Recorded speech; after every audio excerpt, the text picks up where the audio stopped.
Welcome to Small Business Network and Small Business Network TV. This is Gail Turner Brown, and I am so super excited to share with you this platform. A few years ago, I was seeking various ways to help the small business owner, entrepreneur, consultant, the coach, the author, the direct salesperson, of various ways that they could not just stand out, but be outstanding. Well, I finally found it, and as a result, we've just launched Small Business Network TV. This is a platform where you can come and really help to explode your business, help give you access to more visibility, and share with your audience why you are the expert authority in your field. Now, a few weeks ago, I had the honor and privilege of sitting down and interviewing some of the entrepreneurs in our local area. I had a ton of fun and I learned quite a bit, and I'm hopeful that you will do the same. Now, during that time, we were at their meetup, and so there is a lot of background noise. So hopefully you can work through that. I believe that you will really find this beneficial. And so what I want you to do is sit back and relax, grab your favorite cup of coffee, favorite cup of tea, as you listen to these up and coming entrepreneurs. And I've got a really great surprise for you after you view this. Have a great time watching. Hi, this is Gail Turner Brown with Small Business Network and Small Business Network TV. This is Jennifer Garcia. I've known Jennifer for about a year. I met her for about a year. And Jennifer is a psychic medium, which I found totally awesome-tacular, okay? This is so fascinating to me. And so, but she is able to, she works with energy and Reiki healing, right? Okay, yes. And Reiki, and so many different aspects of us that we don't think about. We don't realize what's the underlining, what's going on. So, Jennifer, say hello, introduce yourself to everybody. Hello everyone, I'm Jennifer Garcia. I'm a psychic medium, a certified energy healer, and my business is Spiritual Spectra. All right, Miss Spiritual Spectra. So, Jennifer, when did you find out, when did you realize that I want to say that you have a gift, but then I do want to also kind of clarify that because we all have a gift, right? Right. Okay, so talk to me. Tell me, how did you find out about this, and how long have you been doing this to help other people? Well, technically, everybody is psychic on some level. How I try to explain to people is everybody can toss a ball, but not everybody's Michael Jordan. Okay, that's true. So everybody has the ability on some level. They're just those that are far more gifted than others. Okay. Simple as that. Okay. And I was actually 5 years old when I first discovered this ability. I didn't realize it was an ability back then. I just knew how I felt. I had a loved one who was very ill, and somehow I just knew that he was going to die. And I didn't know how I knew this, but I had this terrible certainty. And I didn't want to have that certainty because I wanted that person to live. Right. But I couldn't understand it, and I felt very conflicted, and I tried to find a way to communicate my family and tell them without telling them, and it really didn't work out, and he passed away. And for years, I blocked my ability because it scared me, and I didn't want to have anything to do with it. And on some level, I probably had little moments here and there where deja vu or psychic, but nothing major that I could really attribute to that ability until high school. And once again, it was predicting someone passing on. It was a very close friend of mine. Her father had been sick with liver cancer for a long time. And one morning on my way to school, I just felt it. I could feel him dying at that moment. He hadn't passed on yet, but I could feel that he was slipping away. As soon as I got to school, I warned her. She thought I was crazy. And, I said, well, look, even if you don't believe me, even if you think I'm nuts, do you want to take that risk that he's going to pass away and you're not going to be there? And she had her own car, so I said, look, just drive home. I'll talk to the principal. I'll, talk to your teachers. I'll do everything you need. Well, she didn't want to listen to me. So she stayed, and later on, around 4 o'clock in the afternoon, I called her to see how he was, and she said that when she got home, everyone had said that he'd been asking her for her all day, and that early that morning he'd almost passed away. And within minutes of her arriving, he finally did. He was waiting for her. Right. He wanted to say goodbye. Right. And she just couldn't believe how I would know something like that. Right. So it's been a long journey between me really being afraid of this and then eventually kind of exploring my spirituality. And what really got me into tapping into it in a positive way was actually using the tarot cards. Okay. I had joined a group of people who were really interested in tarot amongst other spiritual practices, and a friend of mine had actually gotten me a deck, because when I was younger, I'd always go to tarot readers. Whenever there was a fair or festival, I would always get a reading. And so a friend of mine got me a deck, but that I was too scared to use it for a long time because I was afraid that I was just going to predict more people dying.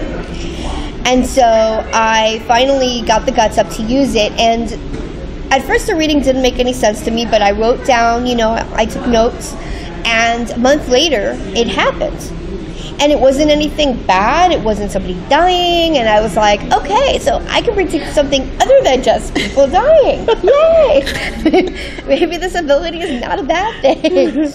And really, in exploring the tarot more, that really helped me to really evolve my ability and eventually be able to help others with that. Okay, great. Well, when you shared with me what you did or what your ability was, one of the first things that came to my mind, because I've heard people say this before, so how do you address people that say two things? One, ooh, that seems kind of woo-woo. And two, you may have other people who belong to other religious groups that say that's the work of the devil. That's not something that you should really be tapping into. That's more of the dark arts, if you will, to use a Harry Potter term. That's part of that. What do you say to that? Is that true? What I say to people, and there's two different responses to that. For those that feel like it's too woo-woo, and I just try to get them to better understand things that maybe have happened in their own life, that they've had these little psychic moments. For example, did you ever have that gut feeling that you shouldn't go on that airplane today, or you shouldn't take that route to work today? These little notions and gut feelings of something wrong. We've all had them. Yeah, I know. I had it when I got married. Okay, I'm sorry. And sometimes we listen to them and sometimes we don't. Yeah. And so we've all had at least that kind of moment. I said, well, just take that and expand that exponentially, As for people who feel it's into the dark arts, and I said, well, I actually had someone recently who really challenged me about that. And I said, well, if what I'm telling people is to harm them, then that's why you would think that. But I'm not telling anything that's harming a person. I'm telling them something that's to help them heal, help them to guide their path.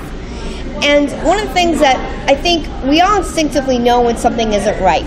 That's true. Sometimes we'll meet somebody and you just know you don't like that person, you don't know why, and then later on you find out why you don't like that person. Well, if I ever said anything to someone that instinctually felt wrong, they would say it, or they would just walk out. That's never happened. Quite the opposite. People will be like, you know what? Some people will be like, you know what? I knew all along, but I didn't want to face the answer. Because maybe it was a bit too challenging for me, but I knew all along. Or you know what? That really helped to clarify. I've had so many mixed feelings about something. And so it feels right to them. And what I do is basically help people guide them. A lot of times people know the answer themselves, but they don't want to accept it.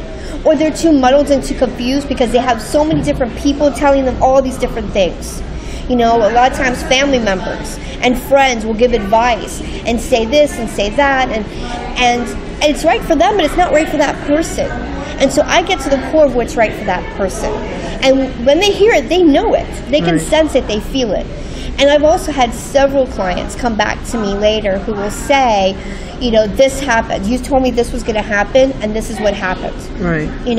I, in fact, had someone last year, someone in fact, and she was very nervous when she came to me, and part of the reason was her religious objection. She wasn't sure. And so she said, well, she seemed to like me. She thought, you know what, I'll give it a chance. And I said, all you have to do is give it a chance. And if you feel uncomfortable even for 1 second, walk away. I have no problem if you feel uncomfortable, if it's not right for you. You have to do what's ultimately right for you. And so we did actually a medium reading rather than a tarot for her. And a loved one came through that she wasn't familiar with. And so I always tell all of my clients, take notes, because you're not going to remember something. I throw out a lot of information, and it's hard to kind of sometimes grasp all of it at that moment in time. And so she did, and later on, she took that information to her mother, and she's like, oh, yeah, I know who that is. That's your Uncle so-and-so. The description was exactly perfect to that person. She knew exactly who it was without question. Well, he had passed away long before this person was even born, which is why she didn't know who he was, and she hadn't really heard of him. But the mother recognized the description completely. I also predicted a promotion, and later that summer, just as I had predicted, she got her promotion. Wow.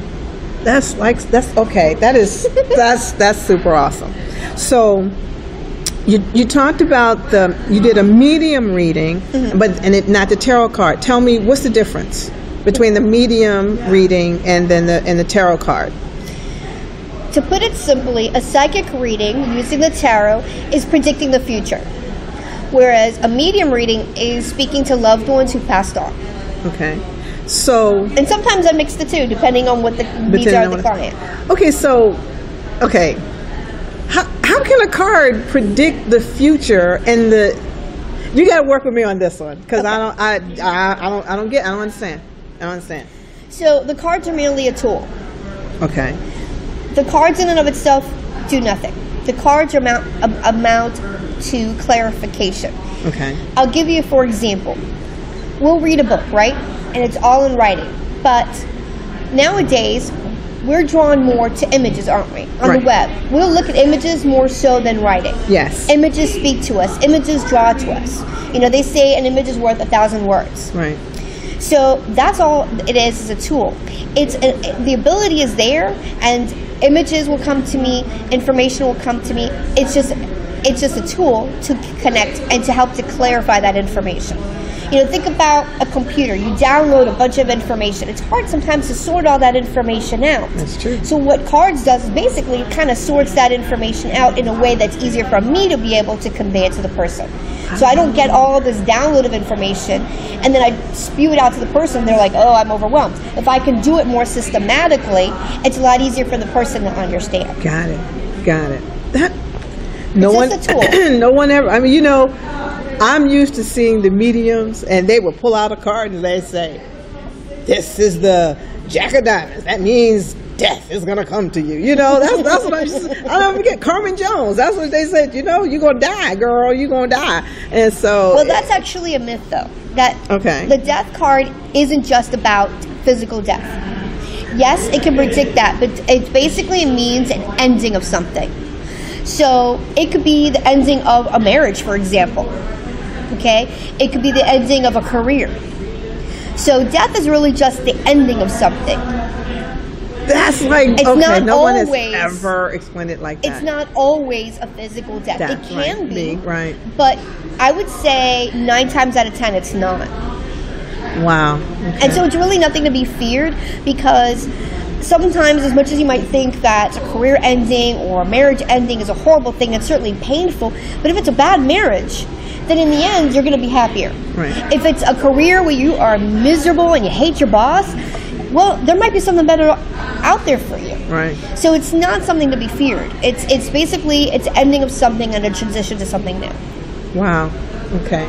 So how do you help people with all of this? I mean, so in other words, when someone comes to you, determine what tool you use, whether it be a tarot cards, or I know you said you do energy healing, things like that. So how do they come to you saying, I want this reading, or do they come to you saying, I have this problem, and you determine what bag of tricks, so to speak, or what tool you want to pull out of your toolbox to use?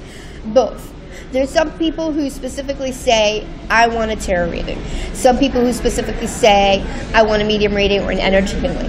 Either because they've had it before and they're already familiar with what each does, or they've gone to my website and they've seen, okay, this is the clarification of what each one is.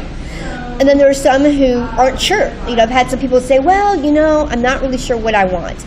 And usually the ones that are unsure, it's usually if they don't know if they want a psychic reading or a medium reading. And so sometimes I'll be like, well, I can do a mixed bag. I can do a little bit of both and just kind of go with the flow and see what it is that you need. Because ultimately it's what you need. Yes. It's not, the tool is a means to help you. Right. Got it. Okay, this is super great. How long does it take you to do a tarot reading for somebody? That's a good question. Okay, good. It all depends on the issue that they come to me. Okay. Now, I can do fun ones at parties, 5-10 minutes. And basically, all I do is kind of gloss over one little issue and just give them a little bit of tidbit or feedback. I did, for example, one of those high school after prom parties. And so that one was a lot of fun. And I can imagine. After school prom party, high school prom? Yes. Oh, yeah. You had a lot of fun. And so, so they would just, most of them came to me, I'm not sure which college to go to, or really? or I'm not sure what to major in. So most of the questions were very lighthearted. I had one girl who said, well, I'm in a relationship now, and I don't know if it's going to last going to college. And so I surprised her, and I said, well, considering you're already dating somebody else, I don't think so. And her friend, she totally laughed. She was like, she got you. Oh, wow. And so for those, it's lighthearted, it's small, it's fun. If someone's come to me for something thorough, I typically do either a half hour or 1 hour session. And it really depends on what that person needs. Sometimes it's a financial issue. Some people are like, well, I can only afford a half an hour read. Fine. With some, it just depends on the issue. Sometimes the issue is just they have one thing that they want to know about, and half an hour is fine. Then there's some people who have a load of issues. They're like, I have a relationship problem, I have a career problem, I have a problem with my family, so I'm going to be here for an hour. Because I've got a lot of stuff I need to know about. I've even done, the longest I've ever done is an hour and a half. Wow. And it was basically a session that was intended to be an hour, but they were like, you know what, let's go for another half hour because I got a lot more questions. That's I can absolutely see that. All right, well, this has been great. You have no idea. This has really been great. How do people get in touch with you if they've got an issue that they want to do, or as you said, they got a party, they want some, I hate to call it entertainment because this is real stuff. It is. But this is something that they want to hire you to come in to help their guests, whatever. How do they get a hold of you? So they can either call me, and my phone number is 888-934-3642. They can email me, info@spiritualspectra.com, and my website is spiritualspectra.com. Awesome. I'm also on Facebook and Twitter. Awesome. All right. Okay. This is great. So thank you again. This has really been enlightening, eye-opening. I learned some stuff. I hope everybody else learned some stuff too. Call Jennifer. Call her now. Call Jennifer. So thanks a lot, Jennifer. Really appreciate it. Thank you for having me. Thank you. Welcome back. I hope you really enjoyed that because, as I said, I had a lot of fun doing it. I really enjoyed the opportunity to really get to meet and understand more about what some of the entrepreneurs in our area are doing and how they are benefiting other business owners just like you. Now, I promised you a little surprise at the end, so here we go. Not only do you have an opportunity to come onto the show and increase your visibility, we've put together an extensive marketing package so that you can now capitalize on your newfound fame. That is our entire goal, to really help make you famous, turn you into a celebrity in your own field. You are an expert, and we want people to know about you so that you can really begin to connect and engage with your perfect audience. Our job is to ensure that this is all done for you and you don't have to think about it, because I know there's a lot to think about. So if that has any interest to you whatsoever, and you want to be provided with the latest cutting edge tools that are done for you to really bring your message out into your marketplace, then you need to come and talk to us. Our information is here at the bottom of this video, so make sure you check that out. Connect with us, make an appointment. Let's have a conversation, let's have a session, so that we can see how we can best fulfill your goals of really taking your business to the next level. Now, the last part is that was one of a series of entrepreneurs that we are spotlighting. So make sure to tune in and keep your eye open for our next episode of Meet the Entrepreneur. And until we have that opportunity to spotlight you, we will see you on the next episode.